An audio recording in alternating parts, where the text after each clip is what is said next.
करने के लिए मुरादाबाद में समाजवादी पार्टी के सांसद हैं। एक डेलीगेशन संभल जाना था, आप यहाँ रुकी हुई हैं, क्या पूरा मामला?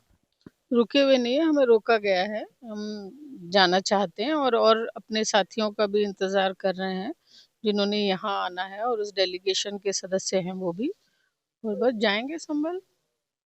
संभल में पूरी हिंसा हुई है, कई लोगों की मौत हुई है, किस तरीके से घटनाक्रम को देखते हैं? देखिए, आप देख ही रहे हैं कि जिस तरह से अफरा तफरी में पहले याचिका दायर होती है, उसके बाद में आदेश होता है सेम डे ही जो सर्वे की टीम है वो गठित होती है, और उसी दिन ही वो वहाँ मौके पे पहुँच जाते हैं।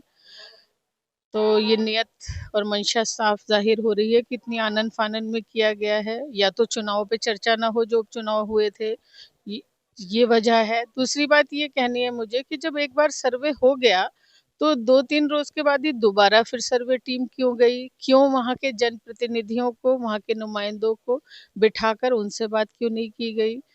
फिर जब ऑड टाइम पे गए, पहला सर्वे लेट इवनिंग में हुआ, दूसरा सर्वे अर्ली मॉर्निंग में हुआ, तो ये भी एक सवालिया बात है।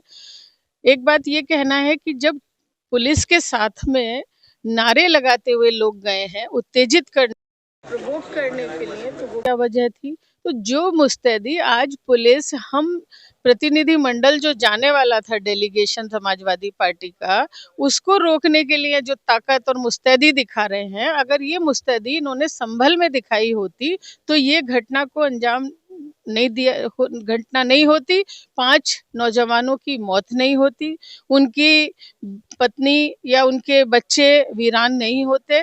तो मेरा ये कहना है कि सरकार की मंशा, पुलिस की मंशा ठीक नहीं है।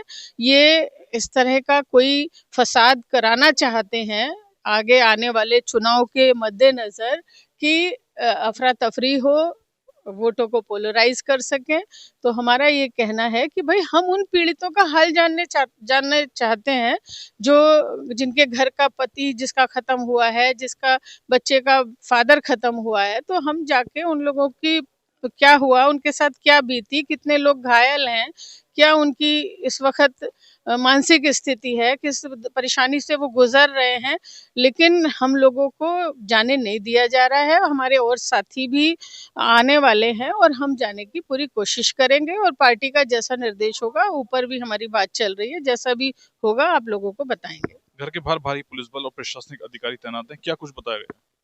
देखिए, वही मैं बात आपको बता रही हूँ कि इतना पुलिस बल यहाँ इस्तेमाल कर रहे हैं, यहाँ इतनी मुस्तैदी और चौकसी दिखा रहे हैं। अगर ये ऐसी मतलब अपनी जिम्मेदारी को निभाएं अगर, तो ये ऐसी घटनाएं ना हो। और फिर एक बात ये भी मेरा सवाल है कि भाई जब रक्षक ही भक्षक बन गए हैं, मैंने तमाम वीडियो देखी, कहीं भी मैंने किसी संभल के किसी नागरिकों के हाथ में, कोई सिविलियंस के हाथ में कोई वेपन नहीं देखा, पुलिस ही ताने हुए है। तो भाई कैसे, क्यों, मतलब पूरी हत्या की गई है।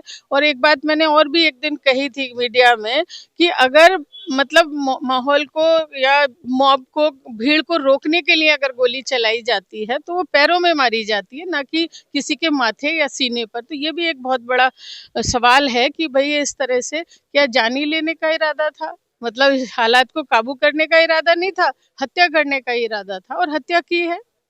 डेलीगेशन को जाने से आगे क्यों रोका जा रहा है, क्या कुछ?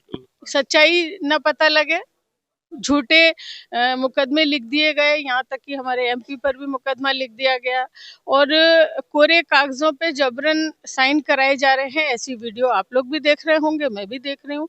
तो वो जो वहाँ की वस्तु स्थिति है, जो वहाँ के हालात हैं, वो न पता लग सके, इसलिए ही डेलीगेशन को जाने से रोका जा रहा है। मेरे साथ बात करने के लिए समाजवादी पार्टी की सांसद रुचि वीरा थी, जिनके द्वारा जानकारी दी गई है। शारिक सिद्दीकी, टीवी 9 मुरादाबाद।